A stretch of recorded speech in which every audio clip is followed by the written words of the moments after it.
ప్రస్తుతం మనతో పాటుగా ఉన్నారు senior oncologist doctor Venkat Sampath గారు. సంపత్ గారు నమస్కారం. నమస్కారం. సో యూజువల్గానే బ్రెస్ట్ క్యాన్సర్ అనగానే ఒక రకమైన హెసిటేషన్ అనేది ఉంటుంది, మాట్లాడుకోవడానికి ఇప్పటికీ ఇబ్బంది పడేటువంటి పరిస్థితులు అనేవి ఉన్నాయి. అయినప్పటికీ కూడా ఐసీఎంఆర్ ఇచ్చినటువంటి రిపోర్ట్ ఒక అలార్మింగ్గా కనిపిస్తోంది, సైలెంట్గానే వచ్చేస్తోంది మన దగ్గరికి అనుకున్నప్పుడు ఎలా అనిపిస్తుంది డాక్టర్ మీ దగ్గరకు వచ్చేటువంటి కేసెస్ మీ ఎక్స్పీరియన్స్లో? సో నా ఎక్స్పీరియన్స్లో కూడా లాస్ట్ 10-15 ఇయర్స్లో క్యాన్సర్ ఇన్సిడెన్స్ చాలా పెరిగింది. అంటే మేము స్టూడెంట్స్గా ఉన్నప్పుడు 12-15 ఏళ్ళ క్రితము ఇప్పటికీ చాలా నెంబర్ ఆఫ్ కేసెస్ డ్రామాటిక్గా పెరిగాయి. దీనికి పలు కారణాలు ఉన్నాయి. ఒకటి, మన లైఫ్ స్టైల్ కంప్లీట్ చేంజ్ అయింది లాస్ట్ 20-25 ఇయర్స్లో. From traditional Indian slow life style నుంచి వీ హ్యావ్ బికమ్ వెస్టర్నైజ్డ్. పాశ్చాత్మిక లైఫ్ స్టైల్ కానీ, ఫుడ్ కానీ, మన ఆరోగ్య అవసరాలు అన్నీ మారుతూ వచ్చాయి. ఈవెన్ ఎక్సర్సైజ్ తగ్గింది, స్థూలకాయం ఒబేసిటీ పెరిగింది, స్ట్రెస్ పెరిగింది. సో అర్బన్ ఫాస్ట్ లైఫ్కి అలవాటు పడ్డాము. సో దీనివల్ల మనకి మన బాడీ రికవర్ అవ్వడానికి, సెల్స్ రెస్ట్ తీసుకోవడానికి, డీటాక్స్ అవ్వడానికి టైం ఇవ్వట్లేదు మనం. సో దానివల్ల క్యాన్సర్ ఇన్సిడెన్స్ చాలా పెరిగింది. And breast cancer is like a mark for urbanization. Like urbanization అవుతున్న కొద్దీ బ్రెస్ట్ క్యాన్సర్ ఇన్సిడెన్స్ పెరుగుతుంది. ఎందుకంటే స్లో లైఫ్ స్టైల్ నుంచి ఫాస్ట్ లైఫ్ స్టైల్కి షిఫ్ట్ అవుతున్నాము. సో స్ట్రెస్ వల్ల ఇమ్యూనిటీ తగ్గి దానివల్ల కూడా క్యాన్సర్ అవకాశం ఎక్కువ అవుతుంది. మన ఫుడ్ అండ్ ఎక్సర్సైజ్ ప్యాటర్న్ కూడా మారుతుంది. సో అదే కారణం అయ్యుండొచ్చు. సో ఇప్పుడు అర్బన్ లైఫ్ స్టైల్ ఎంత పెరిగినప్పుడు కూడా అర్బన్లో ఉన్నటువంటి హాస్పిటల్స్, ఫెసిలిటీస్, వచ్చినటువంటి టెక్నాలజీ ఇవన్నీ ఉన్నప్పుడు వాటిని యూటిలైజ్ చేసుకుంటున్నారా లేదా? యూటిలైజ్ చేసుకుంటున్నారు. కానీ హాస్పిటల్కి ఎప్పుడు వస్తారు అంటే క్యాన్సర్ స్టార్ట్ అయినప్పుడు. ఒకసారి రొమ్ములో గడ్డ కానీ ఏ క్యాన్సర్ అయినా అది సిమ్టమ్స్ ప్రెజెంట్ అయ్యాక హాస్పిటల్కి వస్తారు. సో రొమ్ములో మెయిన్లీ పెద్ద సైజ్ గడ్డ అయ్యే వరకు హాస్పిటల్కి రారు. ఎందుకంటే అది pain, most of the cancer lumps are painless. So painless కాబట్టి కొంచెం నెగ్లిజెన్స్ ఉంటుంది. సో ప్లస్ అశ్రద్ధ కూడా చేస్తారు చాలామంది. అది చిన్నదే ఉంది, పోతుంది, అది క్యాన్సర్ కాకపోవచ్చు, ఇంకేదైనా ఉండొచ్చు. ప్లస్ భయం కూడా ఉంటుంది. ఇది వెళ్ళి డయాగ్నోస్ అయితే మళ్ళీ అదొక ట్రీట్మెంట్, ఆ ప్రాసెస్, టైం, దానికి వెచ్చించాల్సిన ఫైనాన్షియల్ రిక్వైర్మెంట్, ఇవన్నీ ఆలోచిస్తారు. సో అది సిమ్టమ్ వచ్చాక హాస్పిటల్కి వస్తారు. మనం even before symptom presents we have to diagnose. So దాన్ని స్క్రీనింగ్ అంటాము. సో వెస్టర్న్ కంట్రీస్లో 70-80% public are expose to screening. They are government side నుంచి, ప్లస్ అందరికీ ప్రైవేట్ ఇన్సూరెన్స్ ఉంటుంది, హెల్త్ కవరేజ్ ఉంటుంది యూనివర్సల్గా. సో క్యాన్సర్గా రాకముందే అది స్క్రీన్ అవుతుంది. అంటే క్యాన్సర్కి వచ్చే ముందే చిన్న సైజులో ఉన్నప్పుడు, అంటే మనకి అది తగలినప్పుడే, ఆ గడ్డ మనకి ఫీల్ అవ్వనప్పుడే, లెస్ దాన్ 1 సెంటీమీటర్, అప్పుడే మనం మ్యామోగ్రామ్ అనే ఒక స్క్రీనింగ్ టూల్ ద్వారా ప్రతి ఇయర్ ఆఫ్టర్ 40 years చేస్తే చిన్న స్టేజ్లోనే దొరకపట్టవచ్చు. అంటే even before it has become clinically visible. So అలాంటి స్టేజ్లో మనం డిటెక్ట్ చేయగలగాలి. కింద హాస్పిటల్ క్యాటర్ చేసే పాపులేషన్ ఏంటి, ఆల్రెడీ డిజీజ్ వచ్చాక. సో డిజీజ్ ఇంకా రాకముందు, లేకపోతే ప్రీ క్లినికల్ స్టేజ్లో దాన్ని పట్టుకోగలిగితే దాన్ని మనం ఎక్కువ ప్రాబ్లం లేకుండా చిన్న రకమైన ట్రీట్మెంట్స్తో, చిన్న శస్త్రచికిత్స ద్వారా దాన్ని నయం చేయొచ్చు. అలాంటి స్క్రీనింగ్ మెథడ్స్ అండ్ అవైలబిలిటీ పెరగాలి. Screening tools are available, but ఇవి కూడా కొంచెం కాస్ట్లీ. మ్యామోగ్రామ్ అంటే 1500-2000 ఖర్చు అవుతుంది. సో ఇండివిజువల్గా ఖర్చు పెట్టగలగాలి. అన్ని హెల్త్ కవరేజెస్లో ఉంటాయి ఇవి, కానీ చాలామంది చేయించుకోరు. యాన్యువల్ చెకప్ అన్ని కంపెనీస్ కవర్ చేస్తున్నాయి, ఇన్సూరెన్స్ కవర్ చేస్తున్నాయి, కానీ స్టిల్ దెర్ ఈజ్ ఎక్కడో టైం స్పెండ్ చేయట్లేదు ఫర్ రెగ్యులర్ హెల్త్ చెకప్కి.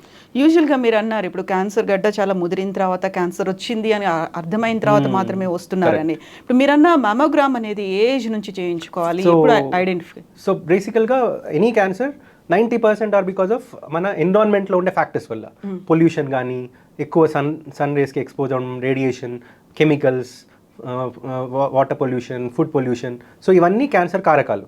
సో ఇది ఎన్విరాన్మెంట్లో మన లైఫ్ స్టైల్లో వచ్చే క్యాన్సర్స్ 90%. 10% హెరిటరీ క్యాన్సర్స్ ఉంటాయి. అంటే జన్యుపరంగా తల్లిదండ్రుల నుంచి వచ్చే డిఫెక్టివ్ జీన్స్ వల్ల క్యాన్సర్ రావచ్చు. సో ముఖ్యంగా బ్రెస్ట్ క్యాన్సర్కి BRCA1, BRCA2 అనే genes most of the hereditary క్యాన్సర్స్కి అకౌంట్ చేస్తాయి. సో అవి కాకుండా వేరే ATM, P10 ఇలా చాలా జీన్స్ ఉన్నాయి. సో ఈ జన్యుపరంగా ఉన్న వాళ్ళకి, అంటే ఫ్యామిలీ హిస్టరీ ఉంటుంది, మదర్లోనో, సిస్టర్లోనో, ఫాదర్లోనో, గ్రాండ్ పేరెంట్స్లోనో ఎవరో ఒకళ్ళలో క్యాన్సర్ హిస్టరీ ఉంటుంది క్లోజ్ ఫ్యామిలీ మెంబర్స్లో. సో అలాంటి వాళ్ళు 15, 20, 25 yearsకి కూడా రిస్క్ ఉంటుంది. కాబట్టి యూజువల్లీ 25 years నుంచి we start screening for them, MRI screening for general population, those who don't have family history. So అలాంటి వారికి 40 years నుంచి we start screening. So from 40 years mammogram includes x-ray mammogram and ultrasound mammogram. So దాంట్లో ఏమన్నా చిన్న క్యాన్సర్కి ఫ్యూచర్లో దారి తీసే లీజన్ ఏమన్నా ఉంటే it can be like subcentimetric size, చాలా చిన్నగా ఉంటుంది. దాంట్లో కొన్ని చేంజెస్ ఉంటాయి, క్యాల్సిఫికేషన్స్ ఉంటాయి, స్టిపుల్డ్ క్యాల్సిఫికేషన్స్, పంక్టెడ్ క్యాల్సిఫికేషన్స్ ఉంటాయి. సో అలాంటి లీజన్ నుంచి చిన్న బయాప్సీ చేసి అది క్యాన్సర్ అయితే కనుక ఓన్లీ ఆ పార్ట్ని తీసేస్తే సరిపోతుంది.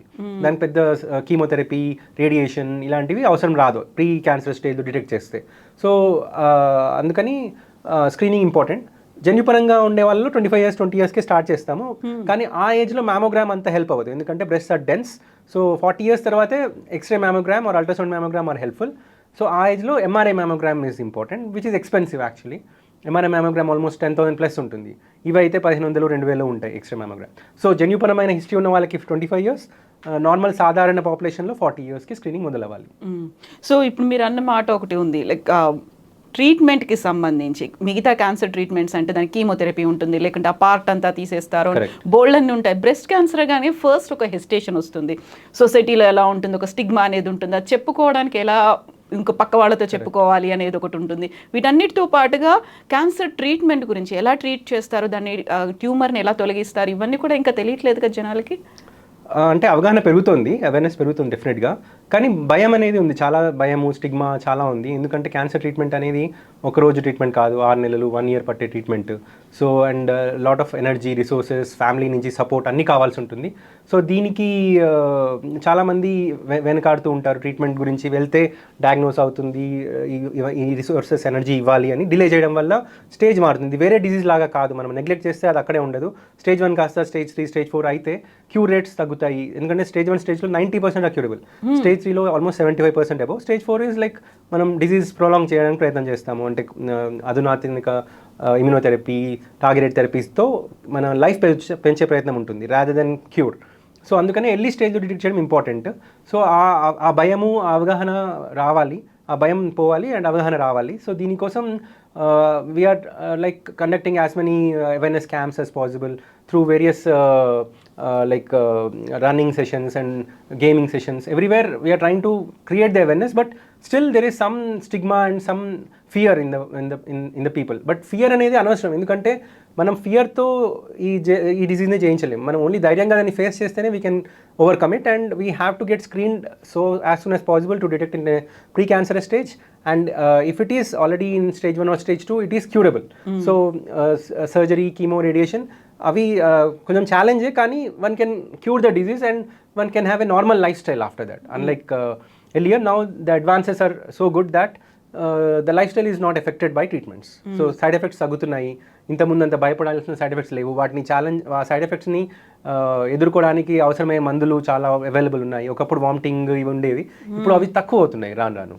సో ఇప్పుడు డిటెక్షన్ అనేది ఎలా చేయొచ్చు అంటారు? ఓన్లీ మ్యామోగ్రామ్తోనే వెళ్ళాలా, లేకుంటే సెల్ఫ్ అనేది ఉంటుంది కదా? సెల్ఫ్ బ్రెస్ట్ ఎగ్జామినేషన్ ఉంటుంది. So after 25 years any women can see for check their breast for lump. So mirror ఎదురుగా నుంచి ఎనీ ఎసిమెట్రీ ఉందా 2 రొమ్ముల మధ్యలో, తర్వాత ఏమైనా గ్రోత్ లాగా కనిపిస్తుందా, తర్వాత పాల్పేట్ చేసినప్పుడు బయట నుంచి లోపల నుంచి బయటకు ఫీల్ అయినప్పుడు ఏదైనా గడ్డలాగా తగులుతూ ఉంటే అది గట్టిగా ఉందా, సాఫ్ట్గా ఉందా. యూజువల్లీ క్యాన్సర్ గడ్డలు గట్టిగా ఉంటాయి, అవి ఫిక్స్డ్ ఉంటాయి, జనరల్గా మూవ్ అవ్వడం అంత మూమెంట్ ఉండదు. కొన్ని క్యాన్సర్ కాని గడ్డలు ఉంటాయి, ఫైబ్రాయిడినోమా, ఫైబ్రోసిస్టిక్ డిజీజ్ అని. ఫైబ్రోసిస్టిక్ డిజీజ్లో పెయిన్ ఉంటుంది, అది మెన్స్ట్రుయేషన్ పెయిన్తో మ్యాచ్ అవుతుంది, పీరియడ్స్ అయినప్పుడు ఆ పెయిన్ పెరుగుతుంది. ఫైబ్రాయిడినోమా అనేది చాలా మూమెంట్ ఉంటుంది and it is firm to soft, అంత గట్టిగా ఉండదు. కానీ అవి మనం డిటెక్ట్ చేయలేం కాబట్టి దగ్గరలో నేను డాక్టర్ దగ్గరికి వెళ్ళాలి. ముఖ్యంగా వీలైతే ఆంకాలజిస్ట్ దగ్గరికి వెళ్తే అది క్యాన్సరా కాదా అనేది మ్యామోగ్రామ్లో తెలిసిపోతుంది. క్యాన్సర్ కాకపోతే రెగ్యులర్ చెకప్లో ఉంటారు 6 నెలలకి, సంవత్సరానికి. క్యాన్సర్ అయిన క్రమంలో బయాప్సీ ద్వారా నిర్ధారణ చేసుకుని దాన్ని ట్రీట్ చేయొచ్చు.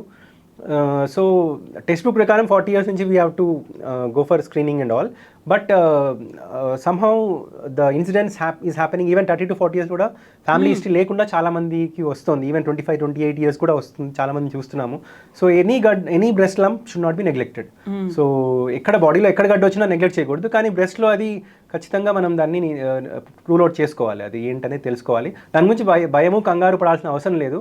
90% అది క్యాన్సర్ కాకపోవచ్చు, అయినా కూడా మనం దాన్ని డిటెక్ట్ చేసుకుని చెక్ చేయించుకుని అల్ట్రాసౌండ్ ద్వారా బయాప్సీ చేయించుకుని, కాదు అంటే అదొక ధైర్యం ఉంటుంది. ఒకవేళ అది అయితే కనుక దాన్ని ట్రీట్ చేయొచ్చు.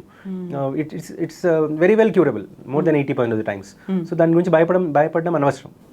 సో యూజువల్గానే పీరియడ్స్ టైంలో డిఫరెంట్ సిమ్టమ్స్ అనేవి కనిపిస్తుంటాయి. కొంతమందికి బ్రెస్ట్లో కూడా పెయిన్ అని అనిపిస్తుంది, అది ఫైబ్రోసిస్టిక్ డిజీజ్ అండి. యా, సో దాన్ని చూసి దీన్ని ఇది కూడా అదే అనుకుంటున్నారు, అందువల్లే నెగ్లెక్ట్ చేస్తున్నారు అనేది కూడా ఉంది కదా? కరెక్టే. అందుకని ఫైబ్రోసిస్టిక్ డిజీజ్ అయితే అయితే కనుక మ్యామోగ్రామ్లో క్లియర్గా తెలుస్తుంది అది క్యాన్సర్ కాదు, క్యాన్సర్ సంబంధించిన చేంజెస్ లేవు దాంట్లో. సో ఇది ఫైబ్రోసిస్టిక్ డిజీజ్, దానికి సంబంధించిన ట్రీట్మెంట్ వేరే చిన్న టాబ్లెట్స్ ఉంటాయి.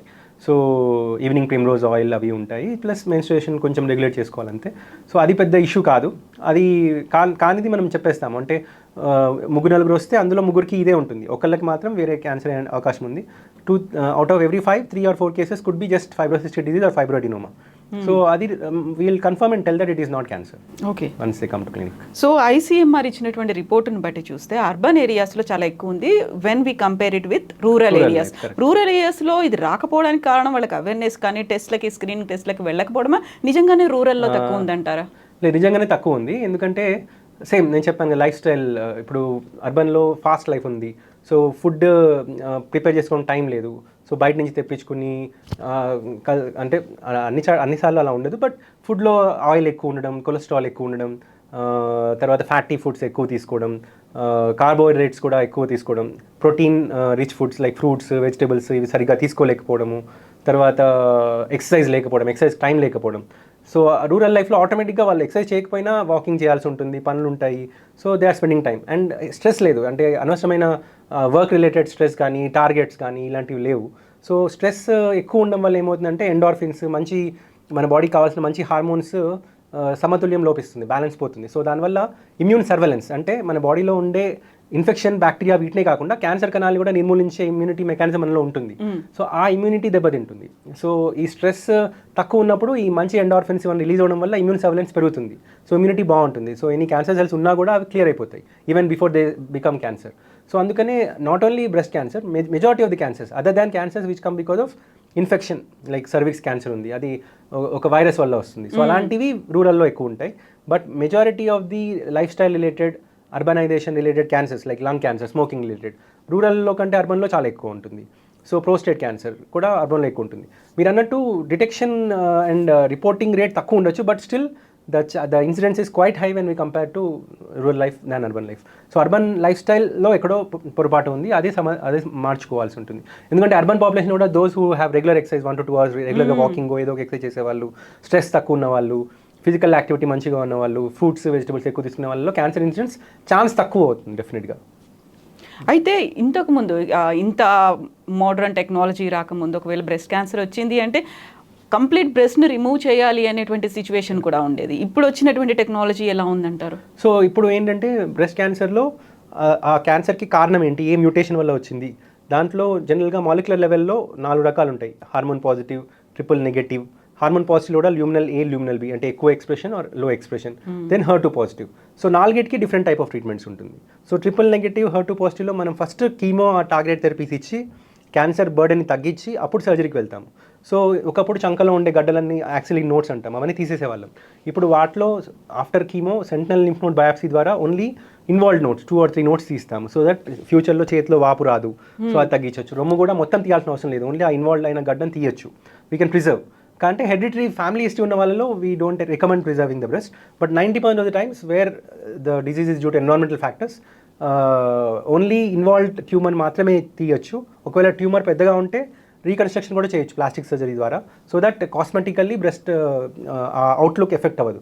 ఇండియన్ పాపులేషన్లో అంతా ఉండదు, కానీ వెస్టర్న్ పాపులేషన్లో they are psychologically dependent on that outlook, cosmetic outlook and all. They are depressed after if the breast is removed.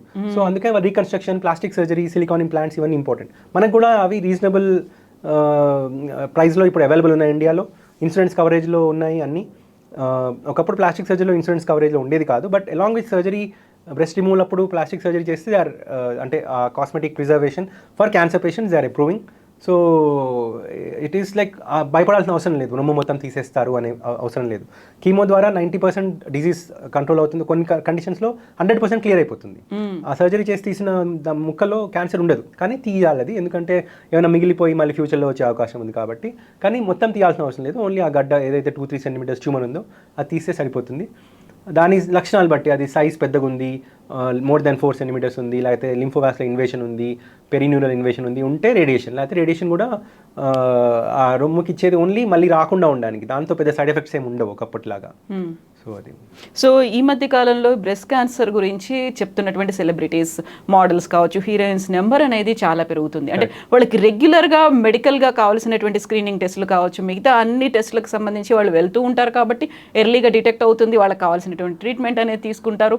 But ఇప్పుడు మళ్ళీ మనం మన ఇండియన్ ఉమెన్కి సంబంధించి చూసుకుంటే ఒక ల్యాకింగ్ అనేది ఎక్కడుందంటారు? ఈ అవేర్నెస్ లేకుంటే ఒక హెసిటేషన్ అనేది ఉందంటారా? అదే అండి, hesitation and awareness, and it's responsibility of the family members also. ఎందుకంటే మన హెల్త్ అందరూ వాళ్ళు వర్క్ చేసి ఫ్యామిలీకి ఇచ్చే కాంట్రిబ్యూషన్ టైం వల్ల చాలామంది women, whether it's mother are sister or wife, they don't give that much importance to their health. So husband, father and children should note that, and they should themselves take the responsibility of taking the women in their lives to the clinic and getting it screened, because we cannot say that the woman is only responsible for everything. So the people around should be motivated, should encourage them to get this screened, because life is important, and the quality of life, because cancer అనేది advance స్టేజ్లో బోన్స్లోనో ఇక్కడ వస్తే life పెంచవచ్చు, కానీ ఆ bone pains, ఆ suffering అవన్నీ ఎక్కువ అవుతాయి. సో కీమో ఎప్పుడు అవసరం అవుతుంది, ప్లస్ టార్గెట్ థెరపీస్లో ఉండే సైడ్ ఎఫెక్ట్స్ అవన్నీ తీసుకోవాల్సి ఉంటుంది. సో అందుకే ఎర్లీ స్టేజ్ డిటెక్ట్ చేయడం చాలా ఇంపార్టెంట్. కాబట్టి క్వాలిటీ ఆఫ్ లైఫ్ ఇవన్నీ దృష్టిలో ఉంచుకుని the women themselves have to get motivated, and people around should get them checked. We have financially now everybody can go for a simple private health insurance, and government also is supporting in its maximum possible ways by giving Arogyasri and Ayushman Bharat and other programs. So when health is available everywhere, we should not neglect our health. Health అన్నిటికంటే important. ఎంత wealth ఉన్నా కూడా health లేకపోతే there is no point in how much ever wealth and everything you have. So health should be of top priority, and people should not hesitate to take insurance, to get annual checkups and address them, because only if you have a good quality of healthy life, then only you can have a proper wholesome life. Otherwise there is no meaning in life. And now with the possibility of life survival improving to 90 to 100 years, life expectancy is dramatically improving. So when you're going to live long, you need to have a proper health. Like suppose US presidents now, the both who are in race are above 80 years. So it is that target we are reaching, we are aiming at. So maintaining a good health life with a good healthy exercise, prevention, screening and all are quite important as of now.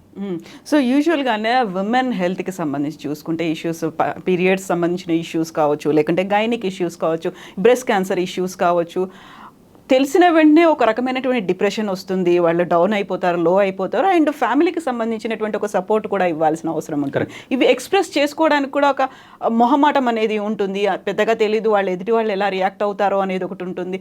దీనికి సంబంధించి తీసుకోవాల్సినటువంటి proper care not only family members, society దగ్గర నుంచి ఎలా ఉండాలంటారు? Society నుంచి కూడా support కావాలి. అందుకే there are many initiatives now to give to around the pregnancy, that 1 to 2 years of leave, and that too paid leave. So everybody is supporting that initiative, and governments are also addressing that. So the number of women employees is increasing to the same tune as men, like 50% cross avali anedi aim.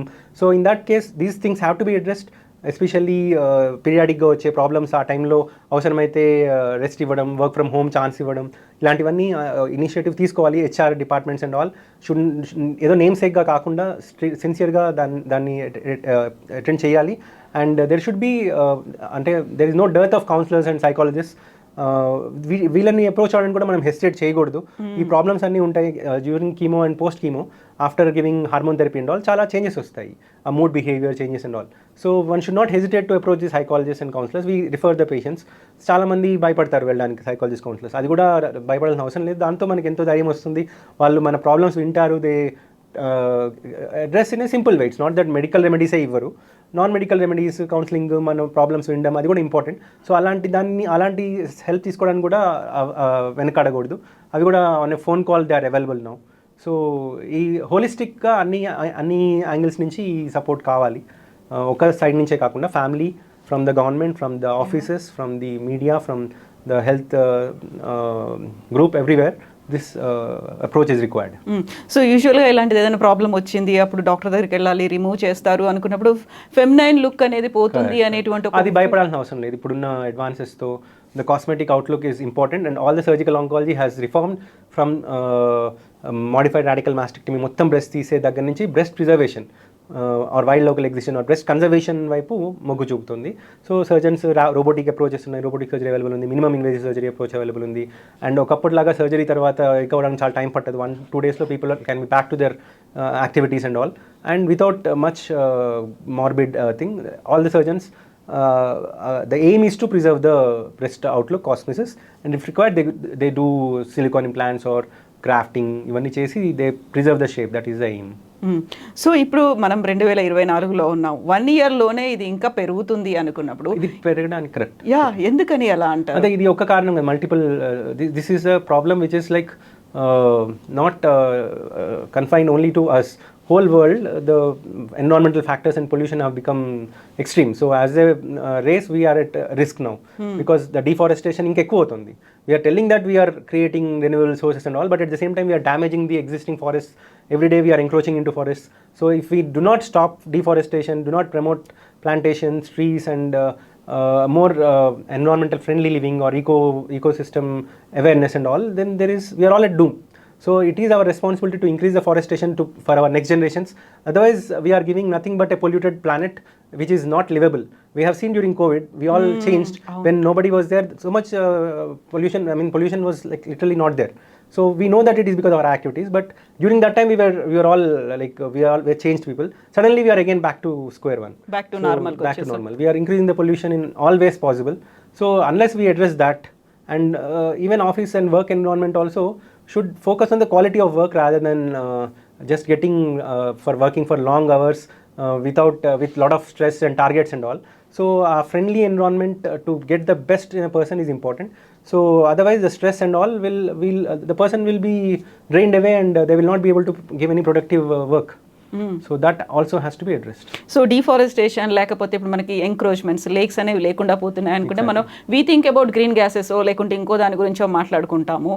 కాకుంటే అది మన హెల్త్కి ఇలా cancer రూపంలో కూడా effect పడుతుంది అనేది ఇది చేసే వాళ్ళు మళ్ళీ it's not illiterate people who are doing huge industrial powers, huge I mean governments are doing this. I mean world wealthy governments and all are doing. They know that these are the consequences on their own children, but are they stopping? So nobody is introspecting and asking themselves where we are headed at. If we don't have life to live, what is the point of development and all without considering the environment and the future of the planet? Yeah, so exactly ఇప్పుడు మనం తీసుకోవాల్సినటువంటి జాగ్రత్తలతో పాటుగా మనల్ని మనం ముందే aware చేసుకొని ఉండి ఈ సిమ్టమ్స్ కనిపించాయి లేకుంటే నేను ముందు జాగ్రత్త పడాలి. ఇంతకుముందు 40 years 45 years అనుకునేవాళ్ళు, ఇప్పుడు మీరు చెప్పినట్టుగా 25 yearsకి వస్తుంది, 30 years కూడా వస్తుంది అనుకుంటే వాళ్ళు ఎలా రికగ్నైజ్ చేసుకోవాలి, ఎలా టెస్ట్ చేసుకోవాలంటారు? So any abnormal thing like fever persistingగా ఉన్నా, cough persistingగా ఉన్నా, any weight loss, any blood in stool or bloody cough or difficulty in swallowing or any lump anywhere which is most of the times painless, which is hiding. Painful lumps మనం we'll address immediately, we'll go to doctor and all, but painless కూడా neglect చేయకూడదు. So any of these abnormal from normal life style నుంచి కొంచెం deviation ఉండి more than 15-20 days ఆ symptom అట్లానే ఉంది, fever ఉంది, ట్రీట్మెంట్ తీసుకున్నా తగ్గట్లేదు, కాఫ్ ఉంది తగ్గట్లేదు, మోషన్ ఐదర్ డయేరియా అంటే విపరీతమైన లూజ్ మోషన్స్ కానీ, కాన్స్టిపేషన్ కానీ మలబద్ధకం అది చాలా రోజులు ఉన్నప్పుడు there is some deviation in our life style. So అలాంటప్పుడు వెంటనే క్లినిషియన్ని మీట్ అవ్వడం, సో హెల్త్ చెకప్ చేయించుకోవడం, ప్రతి ఇయర్ యాన్యువల్ హెల్త్ చెకప్ చేయించుకోవడం. సో దీని ద్వారా బ్లడ్లో ఏమన్నా అబ్నార్మాలిటీస్ ఉన్నా అవి ఇన్వెస్టిగేట్ అవుతాయి. సో కొన్ని క్యాన్సర్ మార్కర్స్ ఉంటాయి like CA, CA125, CA15, CA99 ఇట్లాంటివి. సో బ్రెస్ట్లో ఈ CA515 ఉంటుంది, 15-5 ఉంటుంది. సో ఈ మార్కర్స్ అబ్నార్మల్గా ఉండడం, సో CE అనేది కోలన్ క్యాన్సర్లో అబ్నార్మల్గా ఉంటుంది. తర్వాత అల్ట్రాసౌండ్లో ఏమన్నా కిడ్నీలో క్యాన్సర్ ఉన్నా, లివర్లో క్యాన్సర్ ఉన్నా, ఓవేరీస్లో క్యాన్సర్ ఉన్నా అన్నీ తెలుస్తాయి మనకి. సో ముందుగానే అంటే క్యాన్సర్లో కాదు, చిన్న స్టేజ్లో తెలుస్తాయి అవి ఏంటి అనేది. సో దాన్ని నిర్ధారణ చేయొచ్చు. చిన్న సింపుల్ CT చెస్ట్ స్మోకర్స్ ఉన్నారు ముఖ్యంగా. సో 30-40 years కల్లా వాళ్ళు చైన్ స్మోకర్స్ ఉంటే లో డోస్ CTలో లంగ్ క్యాన్సర్ ఏమన్నా ముందు స్టేజ్లోనే దొరికే అవకాశం ఉంటుంది. సో ఏ క్యాన్సర్ అవకాశం ఉందో హెరిడిటరీగా, ఫ్యామిలీ పరంగా, మన లైఫ్ స్టైల్ వల్ల, మన హ్యాబిట్స్ వల్ల, మన ఫుడ్ ఒకవేళ బాగా మసాలా ఫుడ్స్, కారం ఎక్కువ ఉండే ఫుడ్స్, స్పైసీ ఫుడ్స్ తినే వాళ్ళలో పేగుల క్యాన్సర్ రిస్క్ ఉంటుంది. ఒబేసిటీ, కొలెస్ట్రాల్ వీటిలో ఉన్న వాళ్ళల్లో pancreas and colon cancer risk ఉంటుంది. సో ఈ లక్షణాలు అంటే ఈ లైఫ్ స్టైల్ ఉన్నప్పుడు ఇలాంటివి తగ్గట్టుగా చూసుకోవడం. అందుకే రెగ్యులర్ యాన్యువల్ చెకప్లో డాక్టర్ అపాయింట్మెంట్ కూడా ఉంటుంది. So we can discuss all these things and మేము we recommend any more test than then regular checkup. So cancer specific test కూడా రాస్తామన్నమాట. సో అందుకని annual checkup is important so that ఇలాంటి symptoms address అవుతాయి, ఏ problem ఉన్నా దాన్ని deal చేయొచ్చు. Plus any simple symptom should not be neglected which is there for long time. Any lingering symptom which is persisting for long time should be immediately addressed. So ఇప్పుడు cancer అని breast cancer అనేది both sides వస్తుందా లేకుంటే single breast గానే వస్తుందా? Majority of the time సింగిల్గానే start అవుతుంది. So family history ఉన్న వాళ్ళలో 2 సైడ్లో రిస్క్ ఉంటుంది, కానీ ఒకటేసారి 2 రావడం అనేది అరుదు, వస్తాయి కానీ అరుదు. సో ఫ్యామిలీ హిస్టరీ ఉన్న వాళ్ళలో ముందే మనం స్క్రీనింగ్ ఉంటుంది 25-20 ఇయర్స్ నుంచే. తర్వాత ఒకసారి ఒక బ్రెస్ట్ క్యాన్సర్ ట్రీట్ చేశాక patient will be on follow up with us. So every 4 months 5 months they will be coming for checkup first 3 years ముఖ్యంగా. So after that every 6 months, తర్వాత 1 yearకి ఒకసారి. 1 yearకి ఒకసారి ఆపోజిట్ బ్రెస్ట్ ఏదైతే నార్మల్ ఉందో దాన్ని కూడా mammogram చేస్తూ ఉంటాం ప్రతి 1-2 yearsకి ఒకసారి. సో ఏమైనా వచ్చినా కూడా మనం డిటెక్ట్ చేయొచ్చు ఒకసారి, ఆల్రెడీ పేషెంట్ మన దగ్గర ఫాలోఅప్లో ఉంటారు కాబట్టి. అప్ ఫ్రంట్ మాత్రం రెండిట్లో వచ్చేది కూడా మ్యామోగ్రామ్లో డిటెక్ట్ అవుతుంది. సో జన్యుపరంగా వచ్చే వాళ్ళు రెండిట్లో లైఫ్ టైం రిస్క్ ఆఫ్ 70% ఉంటుంది. సో అందుకే ప్రొఫిలాక్టిక్ మాస్టెక్టమీ కూడా చేస్తాము జన్యుపరంగా ఉన్న వాళ్ళు. కానీ 100 కేసులలో 90% are due to environment, only 5-10% జన్యుపరంగా వస్తాయి. వాళ్ళలో 2 సైడ్లు వచ్చే అవకాశాలు ఎక్కువ. సో ఏ ఏజ్ దాటిన వాళ్ళు మ్యామోగ్రామ్ చేయించుకోవాల్సిన అవసరం? సో సాధారణ పాపులేషన్లో 40 years అండ్ హెరిడిటరీ తీసుకున్న వాళ్ళు 25 years. దీంతో పాటుగా మనకి సోనో మ్యామోగ్రామ్. సో మ్యామోగ్రామ్లో 2 కంబైన్ చేస్తాం, ఎక్స్రే, అల్ట్రాసౌండ్. 2 కంబైన్ చేసి మనకు తెలుస్తుంది. అంటే ఏమన్నా అల్ట్రాసౌండ్లో కొంచెం ఇంకొంచెం స్పెసిఫిక్గా ఏమన్నా లీజన్స్ మిస్ అయినా కూడా దొరుకుతాయి. ఎక్స్రేలో కంబైన్ చేయడం వల్ల score is high. We give a score called BI-RADS, breast imaging radiation score. So in that any abnormal death అయితే if it is harmless, benign అయితే అది యూజువల్లీ BI-RADS 1, 2, 3లో ఉంటుంది. 1, 2 అంటే బినైన్ అన్నట్టు, 3 అంటే కొంచెం బార్డర్ లైన్. సో 6 నెలల తర్వాత రిపీట్ చేస్తాము. 4 or 5 అంటే క్యాన్సర్ అన్నట్టుగా ఉండే అవకాశం ఎక్కువ ఉంది. సో అలాంటప్పుడు we go for biopsy test. So needle ద్వారా కానీ or by a surgical method tissue is removed and test under microscope. So BI-RADS scoring అనేది ఇస్తామన్నమాట ప్రతిసారి. ఎక్స్రే అండ్ అల్ట్రాసౌండ్ కలిపి ఇస్తారు రేడియాలజిస్ట్ స్క్రీనింగ్ చేసినప్పుడు. ఎంఆర్ఐ మ్యామోగ్రామ్ అనేది ఎంఆర్ఐ అనేది కొంచెం expensive test. That is more helpful, but because it is expensive we only use it for women below 40 years. Like family history ఎక్కువ ఉన్న వాళ్ళు, 25 years 30 yearsకి క్యాన్సర్ వచ్చిన వాళ్ళు, సో అలాంటి వాళ్ళలో మనం ఎంఆర్ఐ మ్యామోగ్రామ్ యూజ్ చేస్తాం. సో ఎంతకాలం గ్యాప్తో duration? Usually 1 to 2 years is ideal time. అనుమానం ఉంటే వితిన్ 6 months వి రిపీట్. అనుమానం లేదు అంటే 1 year to 2 years. Maximum 2 years delay చేయకూడదు, 2 years లోపల చేయించుకుంటే better. Yes doctor, thank you so much doctor, thank you.